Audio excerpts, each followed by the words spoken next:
Boa noite, queridos irmãos, graça e paz. Uma alegria estarmos aqui reunidos mais uma vez para juntos estudarmos a palavra de Deus, celebrarmos a Ele. Nós queremos, neste dia, nesta noite, agradecer a Deus por tudo que Ele tem feito em nós e através de nós e podermos juntos aprender e sermos edificados pela Sua palavra. Eu queria orar nesse momento. Nós vamos ter agora um período de oração que comumente temos tido. Em seguida nós vamos estudar um pouquinho mais o Sermão do Monte, um pouquinho mais a Palavra de Deus. Então, convido você a curvar sua cabeça, convido você a elevar o seu pensamento a Deus, a colocar os seus pedidos diante de Deus. Nós vamos orar nesse tempo. Senhor, em nome de Jesus, eu quero te agradecer por mais um dia na tua presença. Eu quero te agradecer por tudo que o Senhor tem feito em nós e através de nós. Eu quero te agradecer pelo teu cuidado, eu quero te agradecer pela tua provisão, eu quero te agradecer pelo teu sustento. Senhor, eu quero também te agradecer porque o Senhor tem nos usado como instrumento nas tuas mãos, porque o Senhor, Pai, tem feito tudo, Pai, muito além do que pedimos, pensamos, porque tu és Deus, tu tem o controle de nossas vidas.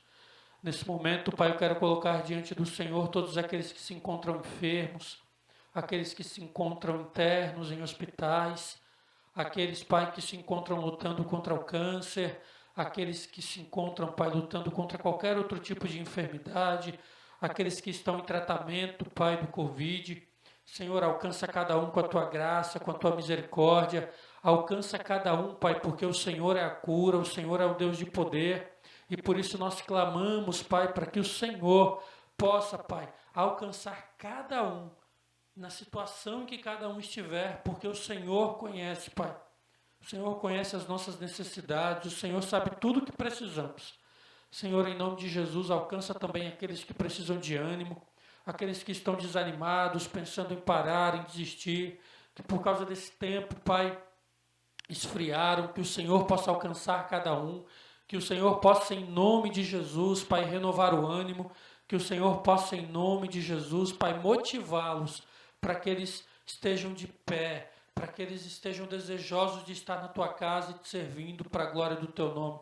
Nós oramos, Pai, por aqueles irmãos que estão em viagem, aqueles, Pai, que estão desfrutando de um período de descanso, de férias, que o Senhor, em nome de Jesus, possa acompanhá-los. Nós te louvamos por aqueles que já chegaram em segurança, que o Senhor possa estar com cada um, que seja um tempo, Pai, de alegria, de descanso e um tempo de desfrutar de suas famílias, Pai. Nós clamamos por cada uma de nossas famílias, por cada família de nossa igreja, que o Senhor, em nome de Jesus, possa alcançar nossos familiares, Pai, por inteiro, nossa família toda, que nós tenhamos alegria, Pai, de ver todos os nossos familiares te servindo para a glória do Teu nome, Deus. Muito obrigado por este dia, muito obrigado por esta noite, que o Senhor, em nome de Jesus, eu clamo também que o Senhor nos fale. Eu clamo, Pai, para que o Senhor continue nos ensinando e o que temos aprendido, Pai, acerca da Tua palavra possa transformar, continuar transformando as nossas vidas e a nossa conduta para a glória do Teu nome. Deus, nos fala, nós clamamos, Pai, em nome de Jesus. Amém. Amém. Queridos, nós estamos estudando o Sermão do Monte e hoje nós vamos falar sobre o divórcio. Então eu quero convidar você a abrir a sua Bíblia em Mateus capítulo 5, nós vamos ler os versículos 31 e 32. Mateus capítulo 5, versículos 31 e 32. Eu leio a NVI e diz assim: Foi dito, aquele que se divorciar de sua mulher deverá dar-lhe certidão de divórcio. Mas eu lhes digo que todo aquele que se divorciar de sua mulher, exceto por imoralidade sexual, faz que ela se torne adúltera, e quem se casar com a mulher divorciada estará cometendo adultério. Jesus segue no Sermão do Monte, a sua última mensagem foi sobre o adultério. É muito interessante o que Jesus nos ensinou sobre o adultério, e então o assunto seguinte certamente seria sobre o divórcio. Temos uma afirmação que eu, você, que já passamos pelo casamento, nós certamente fizemos, que é, e certamente nós ouvimos, que é o até que a morte os separe. Essa afirmação que ouvimos em todos os casamentos, juras de amor incondicional, sob quaisquer circunstâncias e enquanto houver vida. Quando nós nos casamos, nós juramos, prometemos, nos comprometemos e insistimos que enquanto houver vida estaremos juntos.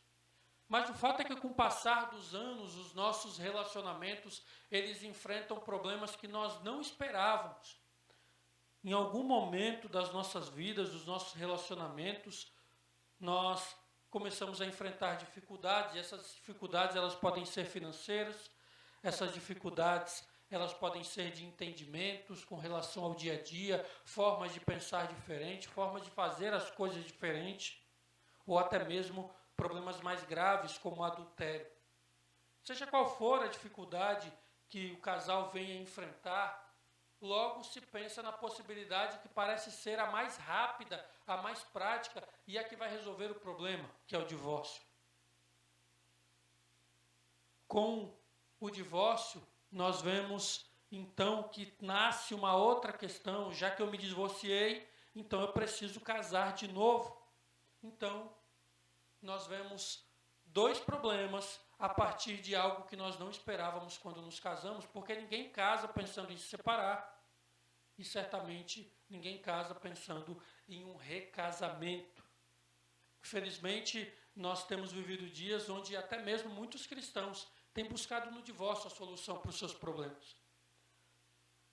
Com a questão, então, do recasamento, muitos cristãos buscam em diversas interpretações aquilo que mais lhe agrada. Então, se determinada linha de interpretação diz que eu não devo recasar, ou se quer que eu deva me divorciar, então eu vou buscar alguém que concorda com isso e que vai me dar margem para aquilo que eu quero fazer. Isso acontecia também nos tempos de Jesus. Isso não é novo, isso não é do nosso tempo, isso também acontecia nos tempos de Jesus, e é sobre esse tema que Jesus segue seu ensino no Sermão do Monte, o divórcio e o novo casamento. E Jesus, mais uma vez, ele começa citando aquilo que eles sabiam, aquilo que eles aprenderam. E no verso 31, Jesus diz: foi dito, aquele que se divorciar de sua mulher deverá dar-lhe certidão de divórcio. Jesus, ele aponta para a lei, ele aponta para aquilo que eles aprenderam a partir de Moisés, em Deuteronômio, capítulo 24, versículo 1 até o 4, nós lemos o que Moisés fala sobre isso. Se um homem casar-se com uma mulher e depois não a quiser mais por encontrar nela algo que ele reprova, dará certidão de divórcio à mulher e a mandará embora. Se depois de sair de casa ela se tornar mulher de outro homem, e o segundo marido não gostar mais dela, lhe dará certidão de divórcio e mandará embora a mulher. Ou também, se ele morrer, o primeiro marido que se divorciou dela não poderá casar-se com ela de novo, visto que ela foi contaminada. Seria detestável para o Senhor. Não tragam pecado sobre a terra que o Senhor, o seu Deus, lhes dá por herança. Moisés está dando àquele povo uma norma para que eles não vivam trocando de mulher sempre que quisessem fazer. É interessante que o que Moisés está fazendo, ele não está dando autorização para o divórcio. Ele não está dizendo, olha, o momento que vocês quiserem, a hora que vocês quiserem, vocês podem se divorciar. O que Moisés está fazendo é impedindo com que eles se divorciem. E então, depois de um tempo, eu estava com essa mulher, mas agora eu não quero mais. Eu me divorcio, tomo a carta de divórcio, então eu consigo outra. Aí, essa aqui é pior do que a outra, então eu quero voltar para aquela. O que Moisés está fazendo é justamente impedir que eles vivam dessa maneira. Durante todo o tempo, vivendo relações onde não há vínculo nenhum e onde apenas satisfaz o seu prazer. Nós precisamos, então, olhar para esse texto e lembrar também que haviam duas escolas de interpretação principal sobre... E cada escola dessa tinha uma interpretação sobre a legitimidade e as causas do divórcio com base nesse texto. Especificamente sobre a expressão do texto de Deuteronômio, quando Moisés fala algo que nela reprova. Você vê o primeiro versículo, é isso que Moisés disse: se um homem casar-se com uma mulher e depois não a quiser mais, por encontrar nela algo que ele reprova. Então, com base nessa expressão, cada uma dessas duas escolas traz uma interpretação. A primeira escola era a escola de Shammai, E a escola de Shammai entendia que a expressão significa uma exposição ilegítima à nudez, ou seja, imoralidade sexual, e apenas sob essa circunstância poderia haver o divórcio. O que a escola de Shammai está dizendo? Era uma escola mais rígida, uma escola mais conservadora, e eles estão dizendo que apenas sobre a questão da imoralidade sexual, ou seja, do adultério, é que é possível haver o divórcio, é isso que a expressão está dizendo. A outra escola era a escola de Hillel, e a escola de Hillel era uma escola que alguns usam a expressão era mais graciosa, outros dizem que era mais liberal, mas o fato é que essa escola, a escola de Hillel, entendia que a expressão, e eu quero repetir a expressão para você, é algo que ele reprova, dava margem para o divórcio por muitas indecências. Essa escola, então, permitia o divórcio por vários motivos. Não havia uma questão fechada. Olha, se não for por causa de imoralidade sexual, não pode. Essa escola de Hillel, ela dava margem para o divórcio por uma série de questões, por uma série de discordâncias que o marido pudesse ter da mulher. Essa escola de Hillel, então, dava margem até para algo que nós vemos hoje no nosso dia, que é o tal do divórcio por qualquer tipo de incompatibilidade. Mas tem algo interessante que a gente precisa notar, é que essas duas escolas recorriam à mesma fonte. Essas duas escolas recorriam às escrituras para dar um tipo de interpretação, para defender a sua posição. Tanto Shammai, a escola de Shammai, quanto a escola de Hillel, eles recorriam ao que Moisés havia dito para dar então a sua posição e para defender a sua posição. O que Jesus faz então? Jesus ele leva os seus ouvintes para o que Moisés disse.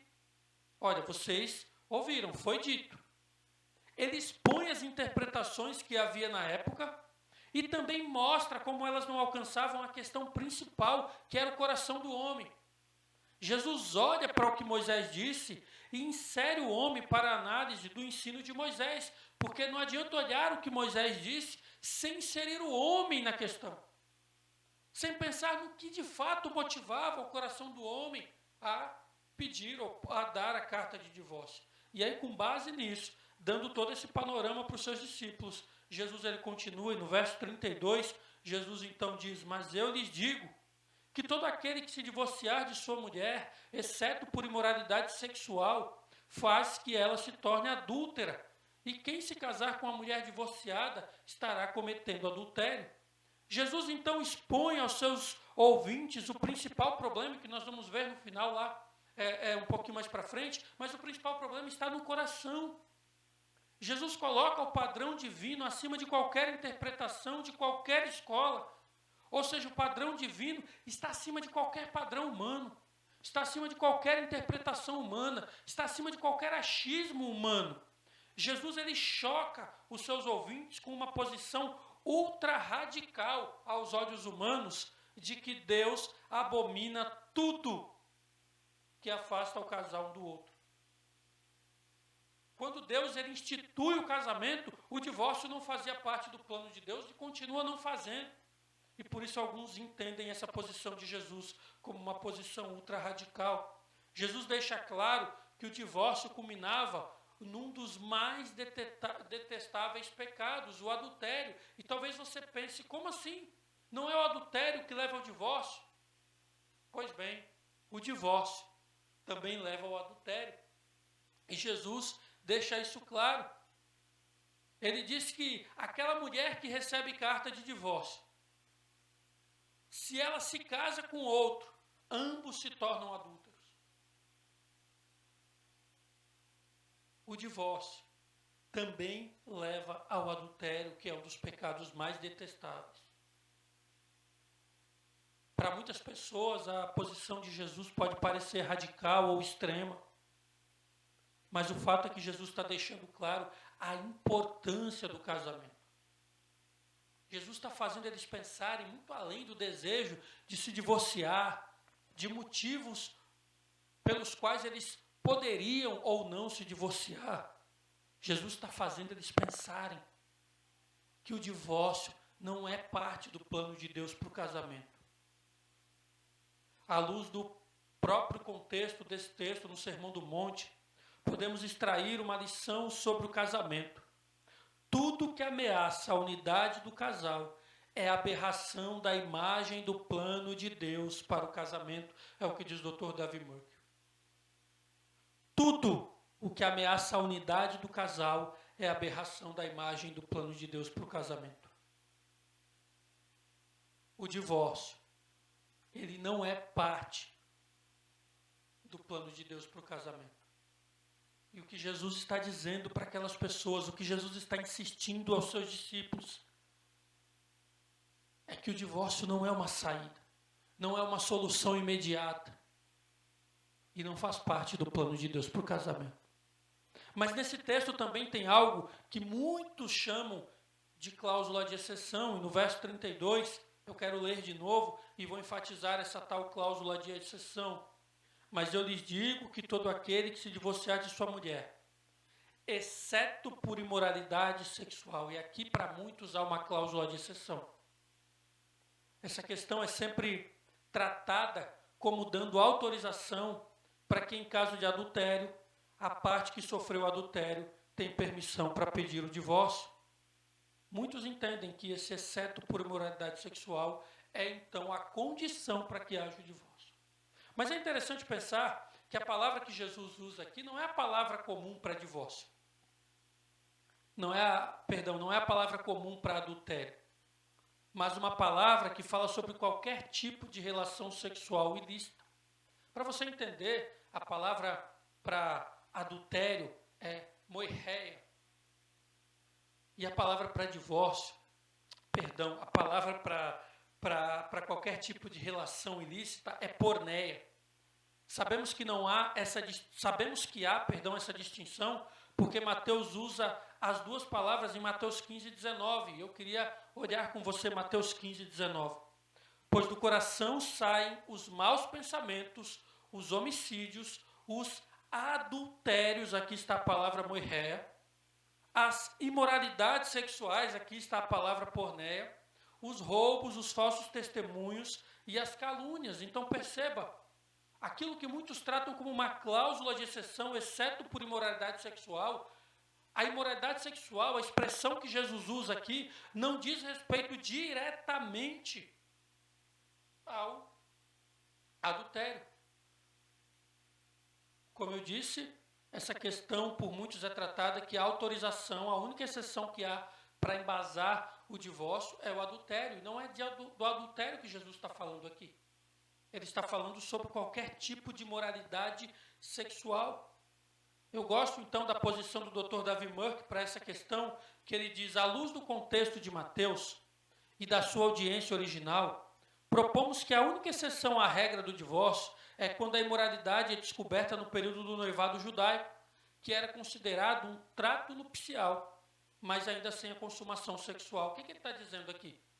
Imagina hoje, vamos pensar hoje, você está noivo, você está lá, crente, não avançou o sinal antes da hora, namorou direitinho, está noivo, e aí uma das partes escorrega, uma das partes se envolve com outra pessoa.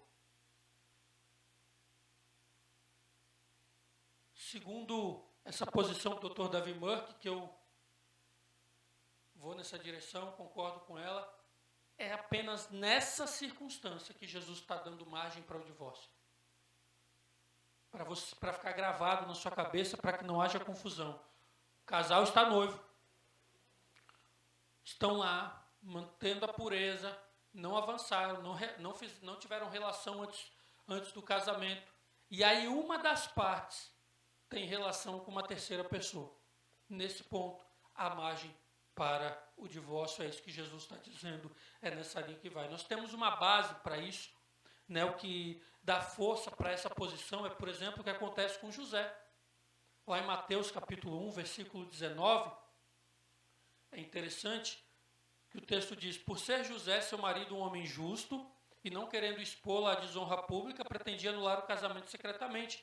Você sabe, José estava prometido ali, havia um compromisso nupcial entre José e Maria. Maria então se acha grávida do Espírito. E José, quando então descobre isso, ele diz, olha, eu vou me separar. Eles ainda não estavam casados, eles ainda não tinham tido relações. E o texto diz que José era um homem justo. Certamente que a Bíblia não diria que José era um homem justo se ele estivesse praticando algum ato de injustiça. Por isso, então, nós entendemos nessa atitude de José também que ela dá força para esse tipo de interpretação de que a única possibilidade que Jesus está dando, essa cláusula de exceção que Jesus está colocando, é com relação à traição, vamos dizer assim, ainda enquanto estão noivos. Do adultério, enquanto ainda há um compromisso de noivado. Olhando um pouco mais adiante, para nós entendermos melhor o que Jesus está falando da origem do problema, onde de fato reside a origem do problema que leva as pessoas ao divórcio, nós precisamos olhar então para Mateus capítulo 19. E dá uma andada aí na sua Bíblia até Mateus capítulo 19. Esse assunto volta à tona e novamente Jesus é perguntado acerca do divórcio. Se você olhar aí os versículos 1 até o 12, depois você pode ler, eu não vou ler todos aqui, mas você pode ler os versículos 1 até o versículo 12. Você vai ver que no versículo 3 do capítulo 19 de Mateus, os fariseus aproximaram-se de Jesus para colocar Jesus à prova e perguntaram: é permitido ao homem divorciar-se de sua mulher por qualquer motivo? Eles chegam para Jesus e trazem novamente essa questão do divórcio e perguntam: olha, o homem pode se divorciar por qualquer motivo? Eles têm em mente o que Moisés ensinou, que nós já lemos lá, o que Moisés falou em Deuteronômio capítulo 24, de 1 a 4. Mas Jesus vai muito além de Moisés e traz a lembrança o que o próprio Deus disse. E no versículo 4 até 6, Jesus responde: vocês não leram que no princípio, ou seja, anterior a Moisés, o Criador os fez homem e mulher, e disse: por essa razão o homem deixará pai e mãe, se unirá à sua mulher, e os dois se tornarão uma só carne? Assim eles já não são dois, mas sim uma só carne. Portanto, o que Deus uniu, ninguém separe. Jesus vai muito além de Moisés, ele vai muito anteriormente a Moisés e faz aqueles seus discípulos pensarem naquele que de fato criou, naquele que de fato estabeleceu o casamento. Eles então citam Moisés novamente, que era o que eles traziam na mente, no versículo 7, perguntaram eles então por que Moisés mandou dar uma certidão de divórcio à mulher e mandá-la embora. Jesus então chega ao principal problema. Jesus então responde qual é o problema. Jesus então aponta para o real problema no versículo 8. Jesus respondeu: Moisés permitiu que vocês se divorciassem de suas mulheres por causa da dureza de coração de vocês. Mas não foi assim desde o princípio. Perceba qual é a origem do divórcio. A dureza do coração. É interessante olhar esse texto de Mateus 19, de 1 a 12, sob a luz do seu contexto imediato. E perceber que Jesus está ensinando, por exemplo, em Mateus capítulo 18, do verso 1 ao verso 35, Jesus fala da parábola do servo impiedoso. Jesus está ensinando sobre perdão, e após ensinar sobre perdão, Jesus então fala de qual é o problema do divórcio. É um coração que não consegue perdoar, é um coração duro. Dentro do contexto imediato fica claro que Jesus está ensinando é que a dureza de coração leva ao divórcio, mas o arrependimento e perdão leva à restauração. O principal problema, o problema que faz com que as pessoas busquem a saída para os problemas do casamento no divórcio, é a dureza de coração, é a falta de arrependimento, é a falta de perdão. Para aqueles que querem honrar a Deus, a palavra divórcio não deve sequer entrar no vocabulário do casal. Aliás, essa possibilidade não deveria nem ser ventilada na nossa mente. O divórcio nunca fez parte do plano de Deus e é sempre um desastre, é sempre traumático.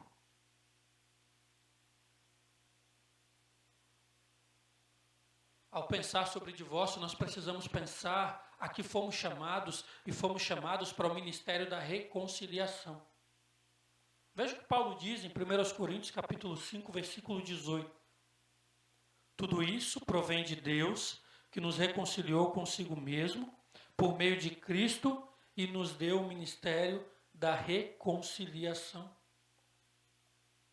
Jesus ensina que nem o adultério é motivo suficiente para anular o casamento e que não há nada mais trágico que haver casamento sem perdão.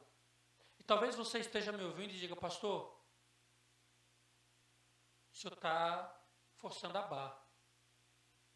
Não dá para conviver com alguém que me trai. A minha pergunta para você é, não dá por quê? Porque a pessoa não se arrependeu? Ou não dá porque você não está disposto a perdoar? Ah, mas Jesus falou que se houver imoralidade, eu posso separar. O que Jesus está falando é que o que nos leva e o que levou Moisés a dar carta de divórcio é porque o coração do homem é tão duro que não é disposto, não é capaz a perdoar. É claro que essa norma é uma norma para os cidadãos do reino, que se submetem aos padrões do reino e vivem de acordo com esses padrões. Aqueles que não seguem esse padrão, que não vivem de acordo com o que a palavra de Deus diz, certamente que eles vão seguir outros caminhos. Mas se nós, de fato, cremos em Deus, vivemos de acordo com as normas do reino, é preciso que haja perdão. É preciso que o nosso coração, de fato, tenha sido transformado. Eu também preciso deixar outra coisa clara, porque nós vivemos num tempo onde as coisas precisam ficar claras o tempo todo. Nós precisamos verbalizar para que todos entendam. Eu preciso deixar claro que eu não estou dizendo que se alguma das partes sofre abusos físicos, pastor, meu marido disse que se eu voltar para casa ele vai me matar, então não volte. Pastor, minha mulher disse que se eu pisar em casa ela vai me dar um tiro. Ela tem um revólver? Tem, então não pisa lá, querido. Não é isso que eu estou dizendo. Se qualquer uma das partes sofre abusos físicos, ameaças de morte, existe até lei para isso. Existe até lei para isso. Também se alguma das partes peca deliberadamente, não se arrepende, não demonstra arrependimento. Sabe, a pessoa que quer viver de fato numa vida podre.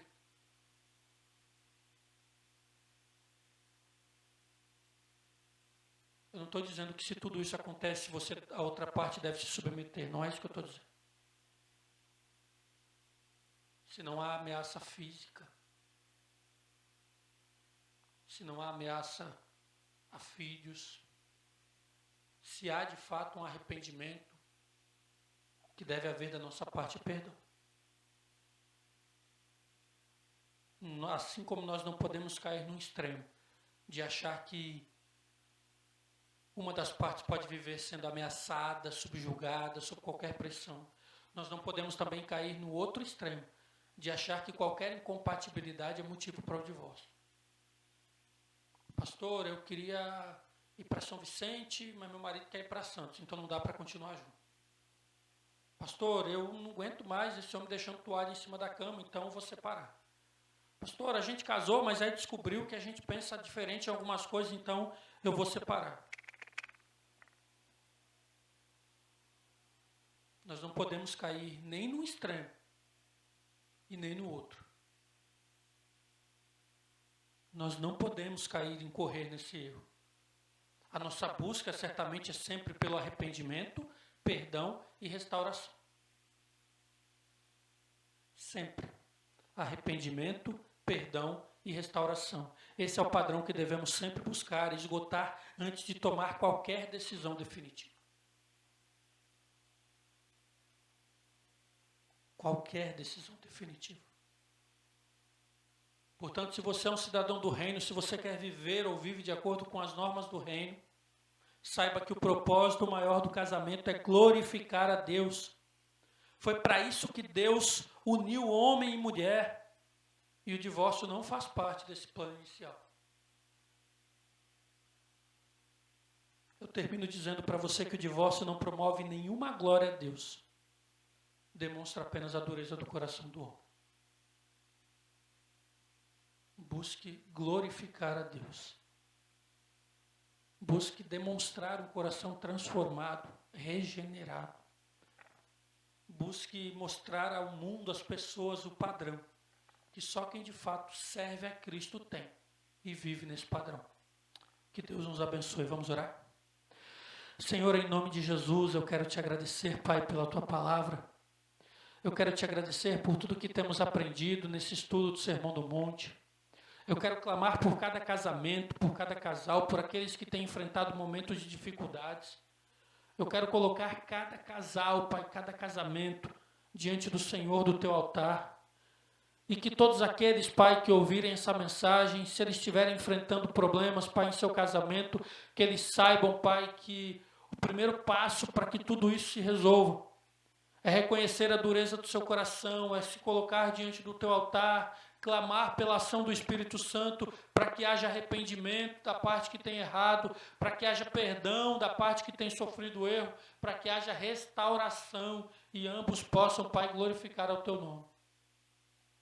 Em nome de Jesus, Pai, fortalece os nossos casamentos, fortalece os nossos relacionamentos e nos faz viver de acordo com os padrões e a norma do teu reino. É a minha oração, Pai, em nome de Jesus. Amém. Deus abençoe e fique na paz.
Não nos podiam assustar.